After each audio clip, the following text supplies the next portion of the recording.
Ya, Oke, Pak. pertama tentu saya mengucapkan selamat ulang tahun yang ketiga SIMAK. Saya tahu bahwa banyak organisasi kemasyarakatan yang bergerak dalam bidang dalam konteks bagaimana usaha untuk memberantas korupsi. Tapi satu hal yang ingin saya pesankan kepada SIMAK dalam menjalankan amanah organisasi adalah dipegang betul etika yang tidak justru mendorong orang untuk melakukan korupsi. Misalnya dengan cara meminta pembiayaan dari seseorang dan lain sebagainya, yang sering kita lihat berbagai organisasi anti korupsi seringkali justru kontraproduktif dengan apa yang dipraktekkannya dalam menjalankan organisasi. Karenanya saya berpesan kepada para pengurus anggota SIMAK untuk amanah tidak melakukan hal-hal yang bertentangan dengan etika dan tidak melakukan sesuatu yang membuat atau mendorong orang untuk melakukan korupsi.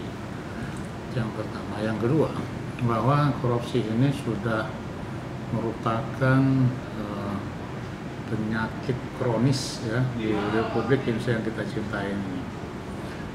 Oleh karenanya satu hal yang harus kita lakukan dan merupakan kesepakatan kita bersama bagaimana usaha-usaha untuk memberantas korupsi itu betul-betul dilaksanakan secara masif. Ada filosofi yang selalu saya sampaikan umumnya kepada lingkaran saya. Anti korupsi itu sebaiknya dimulai dari diri kita dulu, tidak dengan mengajak orang, tetapi diri kita tidak melakukannya.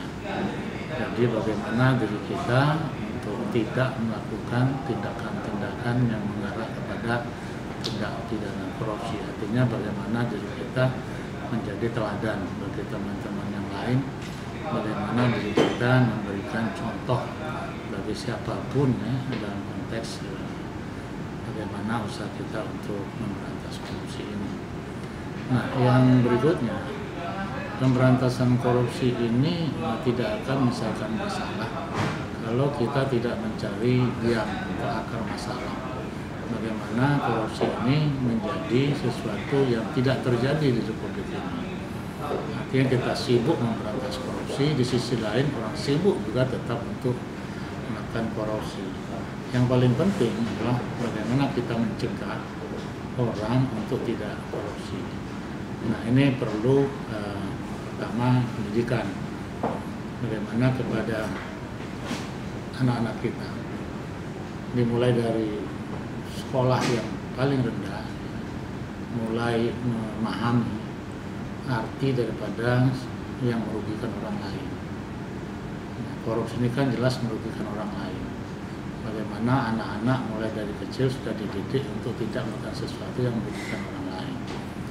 Nah, kalau itu sejak dini ya dilakukan pendidikan, bagaimana membangun karakter untuk tidak merugikan orang lain, saya yakin mereka tidak akan melakukan korupsi manakala mereka nantinya sudah dewasa atau memegang jabatan-jabatan yang ada memberikan peluang mereka untuk korupsi.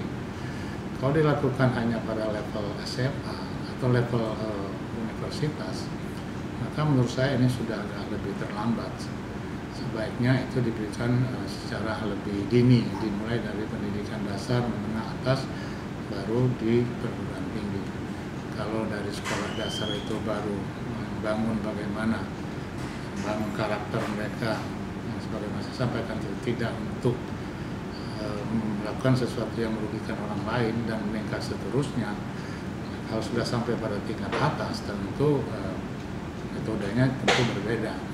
Bagaimana kita membangun suatu sistem sehingga korupsi itu tidak terjadi. Dan inilah yang harus dilakukan oleh kita semua oleh siapapun yang bertanggung jawab dalam rangka kita memberantas korupsi di Indonesia yang sudah sangat masif, dan itu mencederai masyarakat kita secara umum.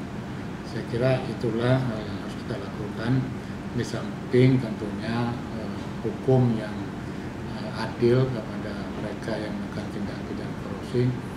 Ada langkah untuk memiskinkan, ada memberikan hukuman yang berat, yaitu bagaimana hakim dengan hati nuraninya atas nama Tuhan Yang Maha Kuasa mempertimbangkan seluruh aspek, memberikan hukum yang seadil-adilnya agar para koruptor ini nantinya tidak akan melakukan lagi tindakan-tindakan yang merugikan negara atau menjadi contoh ya bagi siapapun untuk tidak melakukan hal yang sama.